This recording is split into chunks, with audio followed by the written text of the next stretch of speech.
स्वामी आनंद ध्रुव जी कुछ कहें। स्वामी जी ने बहुत अच्छे से बात रखी, बहुत बड़ी बात रखी है। तो कमलेश जी ने जो जनरल बात कही थी, इसीलिए मैंने कहा कि आप उसको थोड़ा स्पेसिफाई कीजिए, क्योंकि जनरल बात कहने से तो एकदम सिद्धांत की तरह हो जाता है, एक्चुअल बात, असली बात पहुंच नहीं पाती लोगों पे।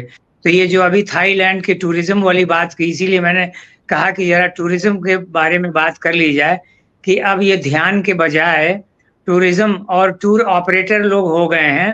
तो बहुत अच्छा है कि टूर ऑपरेटर न कहला के वो गुरु भी बन गए हैं, और गुरु भी बन गए हैं, टूर ऑपरेटर भी बन गए हैं। और यही नहीं, तमाम तरह के प्रलोभन दिए जाते हैं कि आपको यहाँ पे ये सुविधा मिलेगी, ये सुविधा मिलेगी।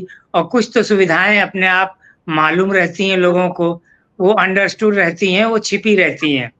वरना हमेशा थाईलैंड का ही क्यों टूर बनता है, शिमला या नारगोल का क्यों नहीं बनता है। खैर, तो इसी तरह जो उन्होंने ये बहुत स्पष्ट कहा कि आजकल तंत्र के नाम पे पता ही नहीं लोगों के दिमाग में क्या है कि तंत्र यानी सेक्स। तंत्र का सीधा सीधा अर्थ है विधि, टेक्निक। तो टेक्निक का एकदम नाम ही बदल के रख दिया है कि तंत्र में यानी सेक्स। तो आजकल कुछ स्वामी या माँ लोग ये भी काम कर रहे हैं कि वो ध्यान के बजाय आपके वासना को और उभार रहे हैं, वो और निकालना चाहते हैं। लेकिन खैर, भगवान ने तो ये कहा ही है कि जब समाज के हम हिस्से हैं तो हर चीजें आएंगी, और उनको हमें समझ के निकालना पड़ेगा। हम उनके मुंह हैं, हम उनकी वाणी हैं, उनकी किताबें हैं, हम उनके विजिटिंग कार्ड हैं। ये हमको सिद्ध करना पड़ेगा कि हम उन्हीं के हैं, और अपना विजिटिंग कार्ड खुद नहीं प्रस्तुत कर रहे हैं, हम भगवान का विजिटिंग कार्ड प्रस्तुत कर रहे हैं। तो इन चीजों से तभी संभव है जब हम वास्तविक रूप से ध्यान, हमारा लक्ष्य ध्यान होना चाहिए, उसके आगे पीछे फिर चाहे जो हो। हमारा लक्ष्य होना चाहिए ध्यान, फिर चाहे वो हम सिगरेट पिए, सिगरेट पीते हुए ध्यान करें या सिनेमा देखते हुए ध्यान करें, कुछ भी, लेकिन करना है ध्यान। तो अगर उसमें हमारी रुचि बनी रहेगी और हम अपनी तरफ से ईमानदार रहेंगे, तो व्यर्थ में इधर उधर के भटकाव नहीं होंगे। अन्यथा हम किसी जीतू महाराज की तरह कभी गुरजीएफ को ले लेंगे, कभी किसी को ले लेंगे। कृष्ण, कुछ लोग कृष्ण मूर्ति के ऊपर, इधर कुछ लोग ऐसे हैं जो कृष्ण मूर्ति के ऊपर रिसर्च कर रहे हैं और उनके ऊपर ही भगवान को एक आधार बना रहे हैं कि इस आधार पे हम कृष्ण मूर्ति को खड़ा करेंगे। तो ये जो तरह तरह की चीजें आएंगी, इनसे हमें सावधान रहना है। हमें सहायता सबकी लेनी है, लेकिन विचार भले ही सबके लेने हों, लेकिन हमारी दृष्टि जो डेवलप होगी, जो हमारी दृष्टि आनी चाहिए, वो भगवान की दृष्टि के अनुसार आनी चाहिए। जो भगवान ने हमारी आंखें खोलने की कोशिश किया है, वो आंखें हमारे पास होनी चाहिए। बस सारा ध्यान और सारी जो उद्देश्य है वो इसी प्रकार होना चाहिए। तो आपने जो ये काम किया है, इस काम में हम समझते हैं कि थोड़ा सा और भी हम लोग पिन पॉइंटेड, कहाँ, कम से कम मैं तो जरूर ये चाहूंगा कि कुछ पिन पॉइंटेड चीजें भी आए सामने, जिनसे लोगों को पता चल सके, केवल सिद्धांत न रह जाए। अन्यथा मजे की बात है कि जो लोग उस गलती में डूबे हैं, वही लोग उस गलती को बता भी रहे हैं, बताते हुए भी उसी में डूबे हैं। तो उनको यही नहीं पता कि आप जिसमें डूबे हैं वो गलती आप खुद कर रहे हैं, आप उसी में डूबे हुए हैं। तो अच्छा है ये प्लेटफॉर्म अगर इन चीजों के लिए बना है, तो हम भगवान की पुस्तक भी होंगे, भगवान के विजिटिंग कार्ड भी होंगे, और भगवान की दृष्टि को सब लोगों से शेयर कर सकेंगे। जी स्वामी जी। बहुत बहुत भाग्यशाली है हम आज कि भगवान के समय के स्वामी आनंद कमलेश जी, जिन्होंने मतलब युक्रांत की शुरुआत जिन्होंने देखी है, और स्वामी ध्रुव स्वामी जी भी, आप दोनों की उपस्थिति है यहाँ पे इस रजनीशी विजन में।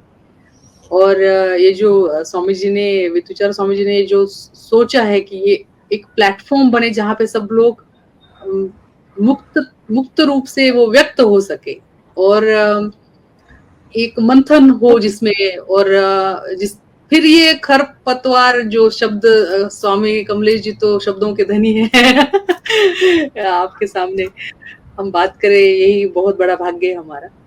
तो ये जो मंथन होगा फिर स्वामी जी, मुझे लगता है उसमें से ये निकल जाएगी ये चीजें, है ना। जब तक हम इस पे चर्चा नहीं करेंगे और ये चर्चा करने के लिए एक प्लेटफॉर्म भी जरूरी था। अब व्हाट्सएप के माध्यम से, फेसबुक पे हम थोड़ा सा छोटा सा ऐसा शॉर्ट में व्यक्त होते और चले जाते, जैसे जल्दी जल्दी में कुछ बात कहनी हो, ऐसा करके हम भाग जाते। तो ये जो प्लेटफॉर्म स्वामी जी ने बनाया है, वितुचार स्वामी जी ने, ये एक आयोजन की जरूरत तो है ये सब बातों के ऊपर चर्चा करने के लिए, है ना। किसी को कोई आनंदानंद स्वामी जी आरती कराते हैं तो किसी को आरती के ऊपर ऑब्जेक्शन है, किसी को आरती ना कराने पे ऑब्जेक्शन है, किसी को माला पहनने पे ऑब्जेक्शन है, किसी को ना पहनने पे ऑब्जेक्शन है। तो ये सभी बातों की चर्चा होनी तो जरूरी है। और आपने तो बिल्कुल सही कहा कि ये एक दो यूट्यूब चैनल तो भगवान को क्या ही कवर कर पाएंगे। हजारों संख्या में, हजारों विषयों पे अलग अलग चैनल होने चाहिए। और इसके उदाहरण के लिए वितुचार स्वामी जी हमेशा बीबीसी का उदाहरण देते कि बीबीसी अगर आप देखो तो बीबीसी का कैसे, BBC economics, BBC sports, BBC news, है ना। तो बीबीसी कैसे एक बीबीसी है, लेकिन बातें कितनी करता है वो, और हर एक विषय की खबर रखता है। तो हमको भी उस तर्ज पे एक न्यूज चैनल हमें चाहिए जो कि भगवान की इतनी जो व्याख्याएं है अलग अलग संतों की, कहाँ से संत ढूंढ ढूंढ के हम लोगों के लिए चबा चबा के, मतलब मैं तो बोलती हूँ कि इसे बिल्कुल खाना परोस के रख दिया, अब खाओ और पचाओ। तो इतना सुंदर ये है। लेकिन हम है कि हम अपने अपने दुनिया में सब सन्यासी होने के कारण अपनी जर्नी भी वही है कि अपने तरफ देखो तो हम इतने अंदर मुड़ गए हैं कि हम बाहर देख ही नहीं रहे कि भगवान के जगत में क्या हो रहा है। और इसमें अपॉर्चुनिस्ट लोग भी आ रहे हैं। अब कोई कोई सन्यासी होंगे भी नहीं, वो लोग सिर्फ छोटा सा कोट लेके एक उसके साथ एक कोई भगवान की ऑडियो डाल देते हैं, उसके आगे कोई एक हाफ नेकेड विमेन, अर्धनग्न स्त्री का फोटो डाल देते हैं, और फिर डाल देते हैं कोई ऐसा कोट, और उनको लाखों करोड़ों व्यूज मिल रहे हैं। अब वो इतनी छोटा टेस्ट, जैसे एक सुई की नोक में से भगवान को देखने की जैसे एक वो चल रही है प्रतियोगिता, और उसके माध्यम से भगवान का एक अलग तरीके का रूप, एक तो काम वाइफ कर रहा है कि भगवान इस तरीके के थे ये दिखाने की कोशिश, और दूसरे इंस्टाग्राम और फेसबुक पे जो इन्फ्लुएंसर है ये एक अपने ही तरीके से, उनको जो पसंद आता है, उनको जो विचार ठीक लगता है। तो कोई अंतर्दृष्टि से बात करने वाले जो सन्यासी ने करनी चाहिए, उसके लिए एक अच्छा प्लेटफॉर्म स्वामी जी ने किया है। तो आपको भी बहुत शुभकामनाएं वितुचार स्वामी जी। और जैसे पुनीत स्वामी प्रकाशानंद भारती जी ने जो बोला, पुनीत स्वामी ने कि जूम मीटिंग भी हो सकती है जिसमें ज्यादा इजी प्लेटफॉर्म पे बातें हो सके। ये रिकॉर्डेड हम सेशन कर रहे हैं, तो एक आयोजित तरीके से, जैसे शनिवार रविवार को, और सबकी सहमति से, या अलग अलग एरिया के अलग अलग जोन से, जैसे एशिया पैसिफिक अलग जोन में मीटिंग चल रही है, या एक कॉमन टाइम पे भी अगर मीटिंग हो तो सब लोग आके चर्चा कर सके, और अगर कोई बहुत ज्यादा गलती कर रहा है तो उसे इनपुट दे सके। बहुत बार ऐसे होता है कि हम एक दृष्टिकोण लेके चलते हैं, हमको लगता है नहीं हम ही सही है, जब तक जैसे कि कमलेश स्वामी जी है, ध्रुव स्वामी जी है, ऐसा मार्गदर्शन वो नहीं आके करेंगे तो उनको पता नहीं चलेगा, बहुत सारे सन्यासियों को, कि वो क्या करने की कोशिश कर रहे हैं। अब जैसे कोई कृष्ण मूर्ति को अगर स्थापित कर रहे हैं भगवान के विचारों पे, तो उनको समझ में नहीं आ रहा होगा, उनको लग रहा होगा कोई आध्यात्मिक क्षेत्र में वो बहुत बड़ा योगदान दे रहे हैं, है ना।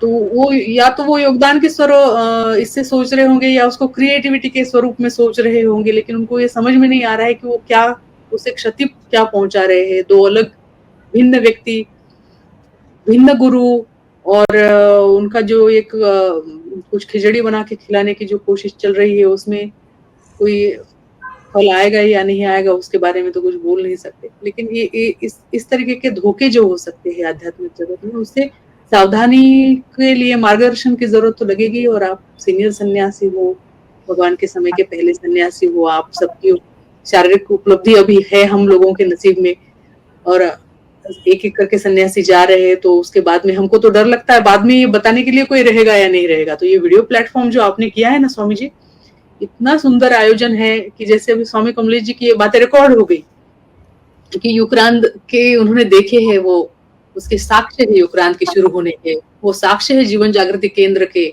वो साक्ष्य है कि भगवान चाहते थे कि कोई संस्था बने जो कामों का ठीक से पालन करे, है ना। और भगवान की किताबों में एडिटिंग हो रही है। अभी किसी को पूछो, बोलते कहाँ पे क्या, कहाँ प्रूफ है। अब पुरानी किताबें जला ही दी है तो कहाँ से प्रूफ मिलेगा, है ना? जिन्होंने पढ़ी है वही बता सकेंगे कि हाँ हमने ये पढ़ा था, अब वो नहीं है। पहले किताबें पे फोटो होती थी, अब नहीं है। यस भगवान की जगह पे यस ओशो किया है, अब वो रिकॉर्डेड ऑडियो अब वापस से जोड़ा जा रहा है सब पुराने डिस्कोर्सेस में। तो ये बातें बताने के लिए आपका ये जो वीडियो साक्ष्य है एक तरीके से स्वामी जी, और इसके लिए ये जो आयोजन विचार स्वामी जी ने किया है बहुत ही सराहनीय है, बहुत ही शुभ है, और बहुत सारी शुभकामनाएं स्वामी जी आपको। और हमारी तरफ से कोई भी प्रयास इसमें कर सके, थोड़ा सा चीटी का क्या बोलते हैं उसको हमारे यहाँ, मैं एक्चुअली मराठी से हूँ तो मुझे वाटा शब्द याद आता है, वाटा यानी पार्ट, हमारा चिट्ठी का कंट्रीब्यूशन वो हम करेंगे आपको। आप कभी भी हमें बुलाइए इसमें आयोजन में, आपको टेक्नोलॉजिकली कोई भी सहयोग चाहिए तो मैं हमेशा हूँ, और अच्छे कामों के लिए, सभी कामों के लिए मैं हमेशा तैयार हूँ यहाँ से। बहुत धन्यवाद, आपने समझा कि मैं आपका इसमें सहयोग कर सकती हूँ। तो इस भाग्यशाली क्षणों के लिए भी मैं आपका बहुत धन्यवाद देती हूँ।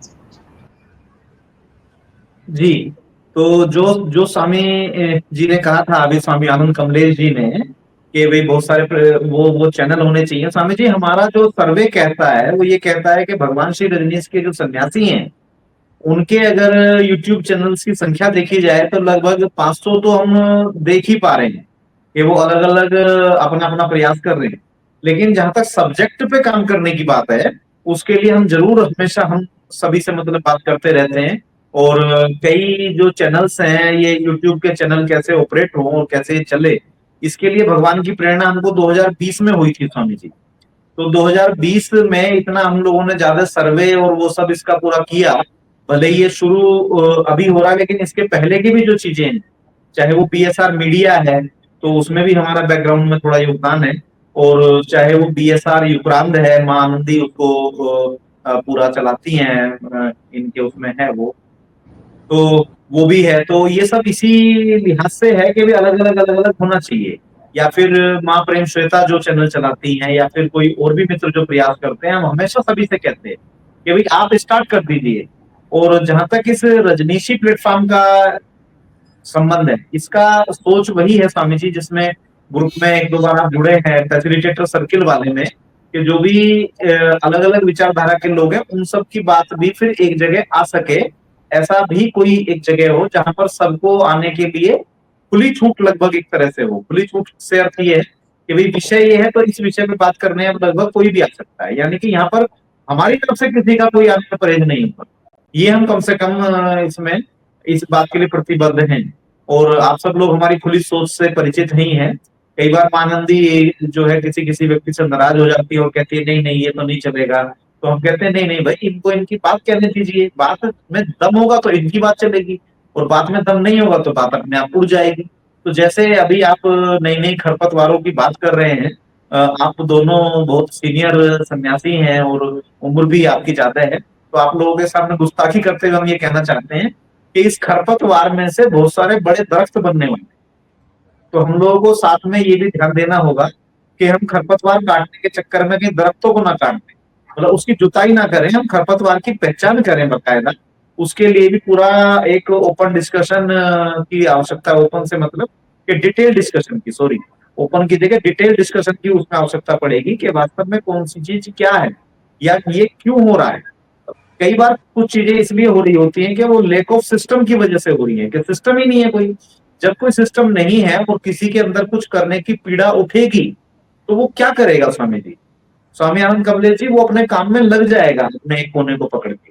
जैसे अगर हम अपनी ही बात करें, आज से 20 साल पहले हमारी भी जो गिनती है वो एक खरपतवार के रूप में ही की उन लोगों ने जो कि स्थापित सिस्टम में थे। स्थापित सिस्टम कभी भी नई चीज को एक्सेप्ट करने को तैयार नहीं होता है।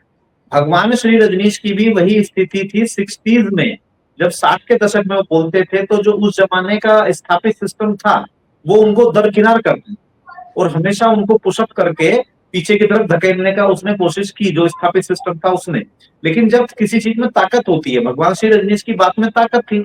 और आज भी जो हम जैसे लोग हैं जिनको उनके चरणों में बैठने का सौभाग्य नहीं मिला, आमने सामने से देखने का भी सौभाग्य नहीं मिला, ना ही वो हजारों लोगों की भीड़ जिसमें आप लोग उस आनंद को लिए हो, ना ही हम लोगों को वो मिला। लेकिन उसके बावजूद भी हम अपने जीवन को इसमें समर्पित करने को तैयार हैं। तो ये भी थोड़ा सा स्वामी जी देखने की शायद जरूरत पड़ेगी, क्योंकि हमें ये एक आप लोगों का ऐसी चीज पे नजर लेके आ रहे हैं जहां तक शायद आप लोग नहीं देख पाए, क्योंकि हम लोग उस चरण से गुजरे हैं। मां आनंदी तो उस चरण से नहीं गुजरी, क्योंकि वो तो सन्यासी की ही पुत्री थी और उनके घर तो खुद ही एक मिनी सन्यास आश्रम चलता था। तो ये हम उनकी तरफ से बात कर रहे हैं जिनके लिए अभी आप लोगों ने संबोधित किया। निश्चित ही उसमें बहुत सारे खरपतवार हो सकते हैं, तो खरपतवार की पहचान हमें अलग से करनी होगी, और जिनमें पेड़ बनने की संभावना है उनको अलग से सींचने की भी जरूरत पड़ेगी। तो ये छोटी सी हमारी एक इसमें इल्तिजा आप लोगों के सामने है, और आप लोग इस बात को, जो आप लोगों के लेवल के लोग हैं, जो सीनियर्स हैं, उनको थोड़ा सा बताने का प्रयास करेंगे तो अच्छा लगेगा कि सोच को बड़ा करना पड़ेगा। क्योंकि भगवान श्री रजनीश का काम बड़ा है, इसमें हजारों आयामों की जरूरत है, तो उसी तरह से हजारों इसमें जीवन लगेंगे। तो जब हजारों जीवन लगेंगे तो अलग अलग किस्म की बात करेंगे। और जब 360 डिग्री पे आप किसी चीज को देखने का प्रयास करते हैं, तो जो चीज 100 डिग्री पे चीज दिखती है, वही चीज 200 डिग्री पे उसके अपोजिट में दिखेगी। ठीक है? तो 100 डिग्री वाले पे जो काम कर रहा है किसी एक आयाम में, उसको लगेगा कि 200 डिग्री वाला बिल्कुल गलत कर रहा है। लेकिन जबकि वो एक बड़े सर्किल का, पूरे 360 डिग्री का एक हिस्सा है, उसके बिना वो सर्किल पूरा नहीं होता है। भगवान श्री रजनीश 360 डिग्री में फैले हुए हैं, और जिस जिस डिग्री पे हम लोग काम करते हैं शायद उसके विपरीत भी कोई डिग्री है, तो हमको उस विपरीत के सिद्धांत को भी थोड़ा ध्यान में लेना होगा। ये हमारा इस पूरी सभा के सामने, और जो भी दर्शक इसको भविष्य में सुनेंगे, उनके सामने थोड़ी खुली सोच रखने की अपील है। तो स्वामी आनंद जी, आनंद कमलेश जी पहले, और फिर आनंद ध्रुव जी, इस पे जो भी कोई पहले कहना चाहे तो वो इसमें कुछ बात रखे, थोड़ी थोड़ी और बात चलेगी। ओपनिंग सेशन के लिए जरूरी बात है ये। मुझको सिर्फ ये कहना है वीर विशाल, मुझे सिर्फ ये कहना है कि मैं खरपतवार या झाड़ झंकार को निकालने की बात नहीं कर रहा हूँ। वो उस काम में अपनी एनर्जी वेस्ट करने की आवश्यकता नहीं है, क्योंकि वो सब उस इकोसिस्टम के हिस्से हैं, जिसकी बात मैं कर चुका हूँ पहले कि हर गुरु के साथ ये होता है कि निगेटिविटी जो है, ये जो खरपतवार है, हर गुरु की बगिया में खिलते हैं, निकलते हैं, पैदा होते हैं, और उनको निकालने के चक्कर में हमें नहीं पड़ना है, उसमें अपनी एनर्जी वेस्ट नहीं करना है। हमारा जो ध्यान है, फोकस, वो भगवान की जो मूल देशना है उसको संभालने और बचाने में ज्यादा हो। और खुद भगवान ने भी यही किया। भगवान ने भी लोगों को जो छांटा, वो इतने होशियारी से छांटा। जब वो पहले उन्होंने बोलना शुरू किया तो लोगों ने कहा ये तो नास्तिक है, तो साम्यवादी उनके पास आ गए, सारे कम्युनिस्ट, समाजवादी उनके पास आ गए, सारे वो उस विचार वाले कि नहीं, कहीं कोई भगवान नहीं, कोई देवता नहीं, कुछ नहीं, ये धर्म वर्म अफीम है, ये सब क्या लेना देना। फिर भगवान ने बोलना शुरू किया कि ध्यान के बारे में, फिर अपने आप को लोग छोड़ के चले गए। फिर गांधीवादी आ गए, ईश्वर अल्लाह तेरो नाम। फिर भगवान ने गांधी के खिलाफ बोलना शुरू किया तो वो अपने आप निकल गए।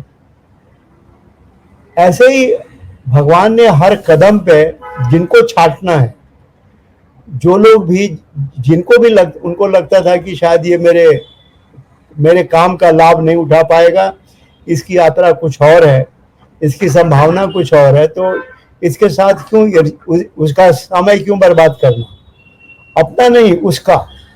वो बेचारा मेरे साथ चिपका रहेगा, उसको मिलेगा कुछ नहीं, क्योंकि वो किसी और धारा से आ रहा है, उसकी संभावना कुछ और है। मेरे साथ वो सिर्फ अपना समय बर्बाद करेगा। तो उसकी करुणा जो है, भगवान की करुणा इतनी महान थी कि उन्होंने छांटना भी इस हिसाब से किया कि किसी को तकलीफ ना हो, सबको ये लगे कि हमने भगवान को छोड़ा, ये ना लगे कि भगवान ने हमको अलग किया।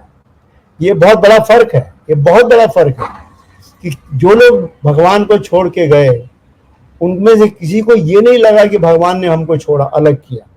सबने ये सबका अनुभव ये था कि हाँ, हमने भगवान को छोड़ा, भगवान हमारे काम के नहीं थे। हम, क्योंकि हमारी बातें होती थी लोगों से, इंटेलेक्चुअल से, बुद्धिजीवी थे, लेखक थे, पत्रकार थे, संपादक थे उन दिनों। तो और फिर वो जब भगवान ने राज खोला बाद में कि उन्होंने कैसे एक एक करके लोगों को छांटा, तब ये राज खुला कि देखो भगवान की कितनी महान है, उनका कंपैशन है, करुणा है कि वो छांटते भी इस ढंग से हैं कि उस आदमी को ये ना लगे कि मैं छांट रहा हूँ, वो आदमी को ये लगे कि वो खुद भगवान से अलग हो रहा है, भगवान उसके काम के नहीं।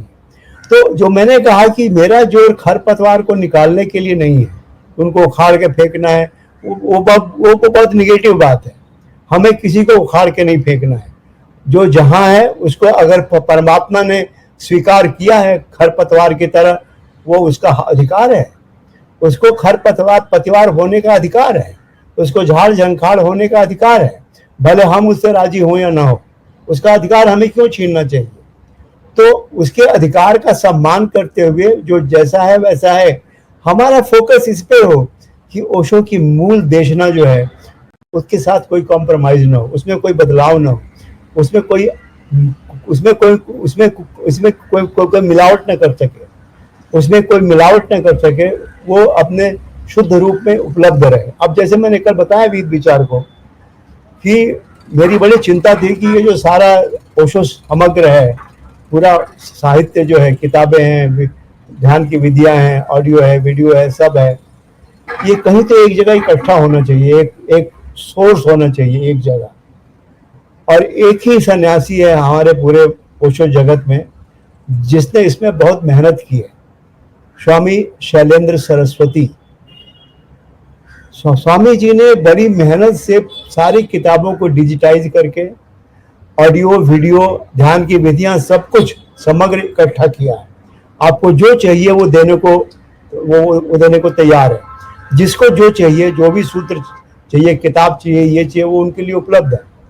तो मैंने फिर ये एक बार वो आए थे मुंबई शैलेंद्र जी, मैंने कहा कि मुझे ओशो समग्र चाहिए, मुझे पूरा खजाना चाहिए, तो हो सकता है आगे कभी उसकी आवश्यकता पड़े दोबारा उसको प्रकाश में लाने की।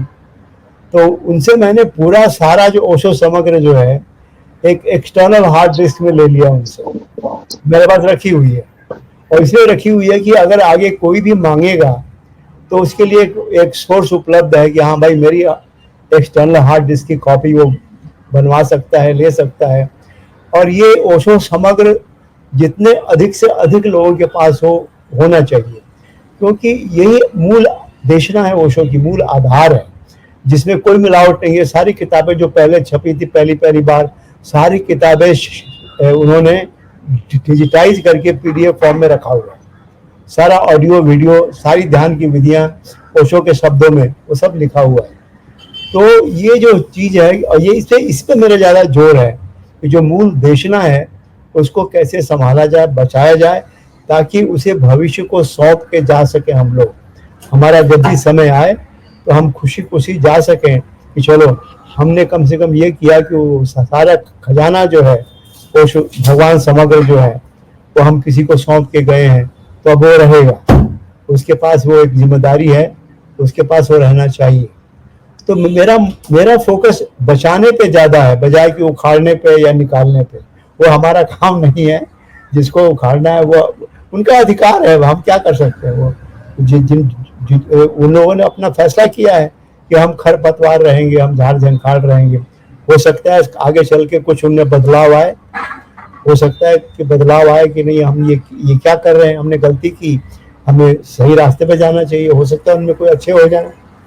तो ये मेरा मतलब था कि फोकस जो विधायक है उस पर हमारा फोकस हो, जो विधायक नहीं है, जो नेगेटिव है, उस पर हम ज्यादा ध्यान न दें। है तो है, ठीक है, उस पर बात भी होनी चाहिए ताकि लोग जागरूक रहें। बात करनी जरूरी है, मगर एक्शन की कोई मुझे कोई आवश्यकता नहीं लगती कि भाई इसको निकालो, इसको बैन करो, इसका ये करो। वो हमारा काम नहीं है, वो हम नहीं कर सकते, हमें करना भी नहीं चाहिए कि इसको बैन करो, उसको बैन करो, इसके बारे में ये करो, इसके। हाँ, बहस होनी चाहिए ताकि बाकी सन्यासी अलर्ट रहें कि हाँ भाई किसकी पहचान क्या है, मुझे जाना है तो कहाँ जाना चाहिए, कहाँ से मुझे ओशो की देशना मूल रूप में, भगवान की देशना मूल रूप में मिल सकती है, वो वहाँ जाना चाहिए। और ये जो है ये थोड़ा मामला यहाँ गड़बड़ है। जी स्वामी, शुक्रिया, आपने शुक्रिया, आपने अपनी बात को क्लेरिफाई किया। चूंकि पहले वाली स्टेटमेंट से वो मैसेज आपका अगर ये हम रिकॉर्ड करके मतलब बाहर देते हैं तो बड़ा अजीब सा मैसेज उसमें बन रहा था कि पता नहीं क्या होने जा रहा है। खैर, ध्रुव जी, स्वामी जी, आप भी कुछ इस पे कहें इसी बात पे। स्वामी जी, कमलेश जी ने बहुत साफ साफ कर दिया है, बहुत डिटेल में बता दिया है, और इसीलिए हमने ये बात छेड़ी थी, तो उन्होंने पूरा स्पष्ट कर दिया है। अब हमें इसमें कुछ जोड़ने की जरूरत नहीं है, बस यही कि हम ध्यान के प्रति बहुत प्रतिबद्ध हों, हमारा सारा लगन लगाव ध्यान के प्रति हो, तो अपने आप चीजें स्थापित होती जाएंगी। अच्छी जो पॉजिटिव चीजें हैं वो अपने आप स्थापित होंगी, और जो व्यर्थ की चीजें हैं उनकी पहचान होती जाएगी। केवल पहचान हो जाना ही काफी है, हमें उसमें मेहनत नहीं करनी है। हमें केवल ये मालूम हो जाए कि किधर दरवाजा है, कहाँ दीवाल है। अपने आप पता चल जाएगा कि जहाँ दीवाल है हमें वहां जाना नहीं है, दरवाजे से निकलना है। तो बस ये हमें पता चल जाना चाहिए। हमारी दृष्टि, हमारी प्रज्ञा, हमारी प्रतिभा इस बात पे निर्भर, इस बात पे होनी चाहिए कि हम कैसे इन चीजों को ठीक ठीक से समझ सके, उनकी प्रतिभिज्ञा कर सकें, तभी ज्यादा अच्छा होगा। और ये सब केवल ध्यान और केवल ध्यान, उद्देश्य हमारा यही होना चाहिए कि हम कितने अपने प्रति ईमानदार हैं, और हम ध्यान करना चाहते हैं कि बाजार में नाम कमाना चाहते हैं, हम गुरु बनना चाहते हैं, नाम कमाना चाहते हैं, पैसा कमाना चाहते हैं, आश्रम बनाना चाहते हैं, फैलाना चाहते हैं, या हम ध्यान करना चाहते। ध्यान का दीपक जल जाए, उसके बाद धीरे धीरे चाहे जो हो। जैसे भगवान ने संस्था के प्रति बहुत ज्यादा कभी लगाव नहीं दिखाया, वो उन्होंने दूसरों पे छोड़ दिया। वो अपना ध्यान और ध्यान की दृष्टि यही फैलाने में उनकी रुचि रही। कैसा आश्रम हो, कैसा न हो, ये सब उन्होंने बाकी लोगों पे छोड़ दिया था जो इस विषय में महारत हासिल करते थे। कम्यून अमेरिका में बने, इसके लिए उन्होंने पूरी तरह अपने को शीला पे छोड़ दिया था, और शीला ने जैसा भी समझा किया, अच्छा है। लेकिन उन्होंने बहुत ज्यादा मैनेजमेंट पे ध्यान नहीं दिया, उन्होंने मेडिटेशन पे ध्यान दिया। लेकिन हमारे मित्रों को ये समझना होगा कि क्या मैनेजमेंट है और क्या मेडिटेशन है। इन दो चीजों को वो अपने ध्यान में अगर रखेंगे तो भगवान और अस्तित्व उनको स्वयं सही रास्ते पे ले चलेगा, पॉजिटिव मार्ग पे दिखाएगा, और उनका जीवन भी सफल होगा, और वो अपना समय भी व्यर्थ नहीं करेंगे। अन्यथा उनको मैनेजमेंट में और नाम कमाने में, मेडिटेशन में और पैसा कमाने में, इन दोनों में चीजें फर्क नहीं समझ में आएंगी। ये धीरे धीरे उनको समझ में आए अगर हम ध्यान में पूरी तरह डूबते रहें, और ईमानदार रोज अपने को सुबह शाम हम पूछें कि हमने जितना किया है वो कितना ईमानदारी से ध्यान के लिए है, कितना मैनेजमेंट और संसार के लिए है, कितना हम नाम कमाना चाहते हैं, अपना यश कमाना चाहते हैं, कि हम ध्यान में डूब रहे हैं। ये चीज जैसे जैसे वो लगाव रहेगा, अपने आप चीजें स्पष्ट होती जाएंगी। बस मित्रों से यही अनुरोध है, और कमलेश जी की बात को मैं एक तरह से दोहरा रहा हूँ, स्पष्ट कर रहा हूँ। उन्होंने काफी स्पष्ट कर दिया है। बस इसी के साथ मैं आपसे फिर आगे की बात बढ़ाता हूँ। आप स्वामी जी, विचार जी, अब आगे बढ़ाएं। जी स्वामी जी, आपने बहुत अच्छी बात कही कि भी अगर हम रस्सी को रस्सी के रूप में जान लें, तो जो उससे हमें भय लग रहा है कि सांप हम उसको समझ रहे हैं, तो रस्सी को रस्सी जानना, यानी कि आपने वो बात कही कि नीर शीर का विवेक, कि भाई ध्यान क्या है और मैनेजमेंट क्या है, मेडिटेशन और मैनेजमेंट में अंतर, ये थोड़ा सा अगर आ जाएगा तो बहुत ही बढ़िया आपने स्वामी सब बताया। ऐसे बहुत से सन्यासी हैं और जिनकी अपनी योग्यता है, उनकी अपनी कला है या प्रतिभा है, उनको भी आपका जो ये है चैनल जो है रश्मि जी विजन, इस पे लाने की कोशिश करनी चाहिए कि भाई जिसके अंदर जो भी खूबी छुपी हो, जो भी है कला, वो सामने आए, चाहे वो आर्टिस्ट हो, चाहे वो पेंटर हो, संगीतकार हो, कवि हो, गायक हो, कोई भी हो, तो वो उसके लिए भी एक अच्छा प्लेटफॉर्म बने आपका चैनल, ऐसी मैं कामना करता हूँ। जी, आपकी कामना स्वामी जी बहुत आगे आगे बढ़ते हुए आप देखते रहेंगे, और आप शतायु हो और इस चैनल की बढ़त को एक आयाम में देख के जाएं।